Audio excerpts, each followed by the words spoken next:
Investigators had uncovered one of the largest counterfeit operations in modern history.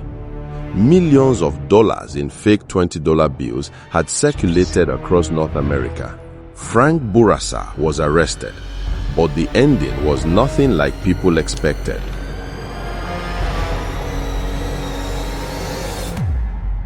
What if I told you that one man secretly printed $250 million and for years, many people had no idea? The bills looked real. They felt real.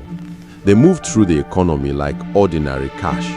But they never came from the United States Treasury. They came from one man, and what happened next became one of the biggest counterfeiting stories in modern history. His name was Frank Bourassa. Most people have never heard of him, but investigators would later accuse him of building one of the most sophisticated counterfeit money operations ever discovered. What's even more surprising, he wasn't hiding in some underground bunker or abandoned warehouse. He was operating from what looked like an ordinary farm in Quebec, Canada. At first glance, nothing seemed unusual. Just another quiet property surrounded by open land.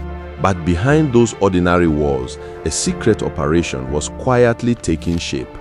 One that would eventually produce millions of dollars in counterfeit US currency. Not fake bills that looked cheap.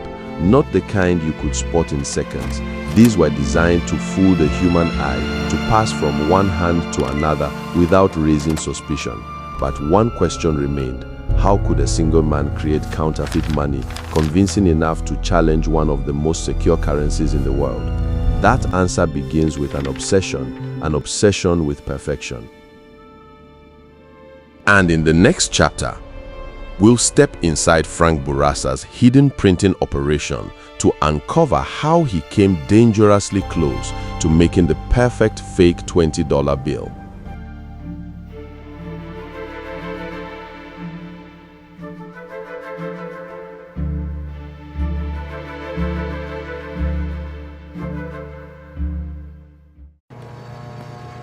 Behind the quiet walls of an ordinary farm, the real work was just beginning.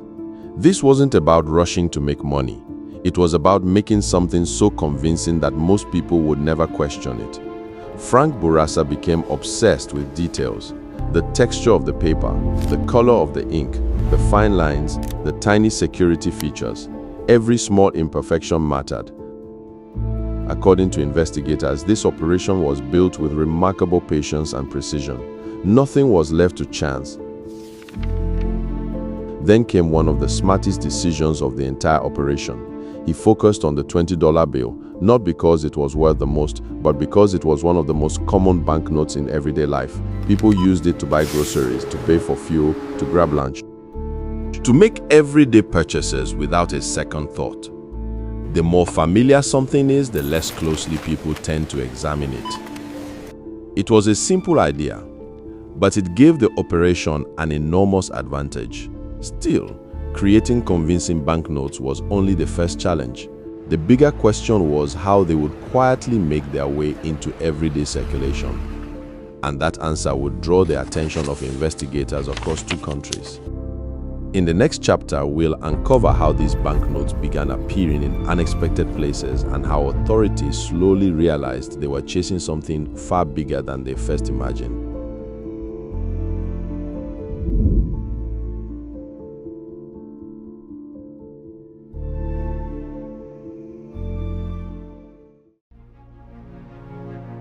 By the time investigators noticed a pattern, the banknotes had already traveled farther than anyone imagined. They appeared in different cities, different stores, different hands, yet they all shared one unsettling detail to almost everyone. They looked completely ordinary. At first, the reports didn't seem connected.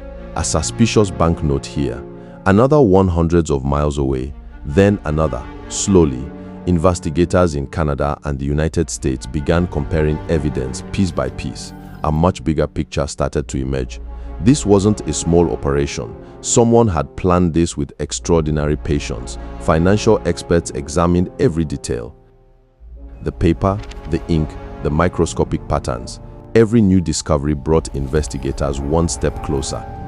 Eventually, the evidence pointed toward an ordinary-looking farm in Quebec. From the outside, it looked completely normal, quiet, peaceful, forgettable. But investigators believed something very different was happening behind those walls. Then the day finally came. The operation was uncovered.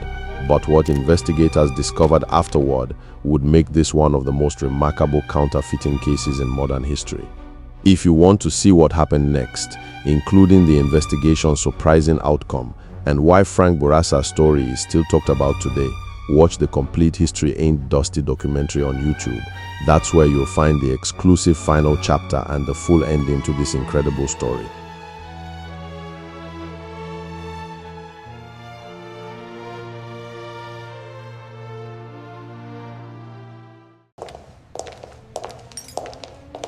Frank Bourassa was arrested, but the ending was nothing like people expected.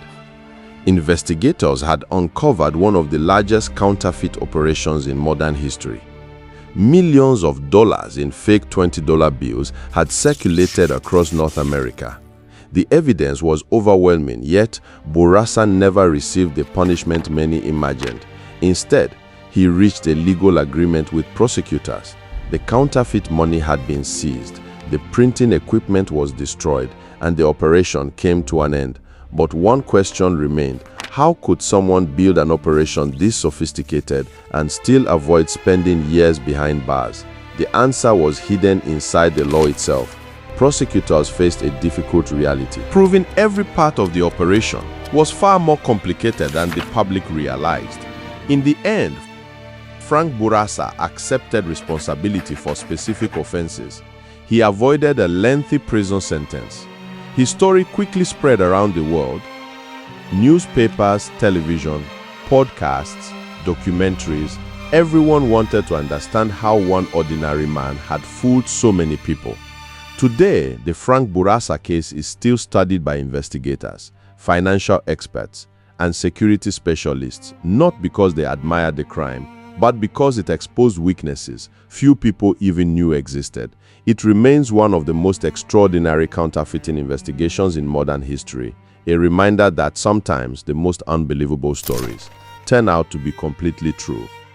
Thank you for watching History Ain't Dusty. If you enjoyed this documentary, subscribe for more incredible true stories from history.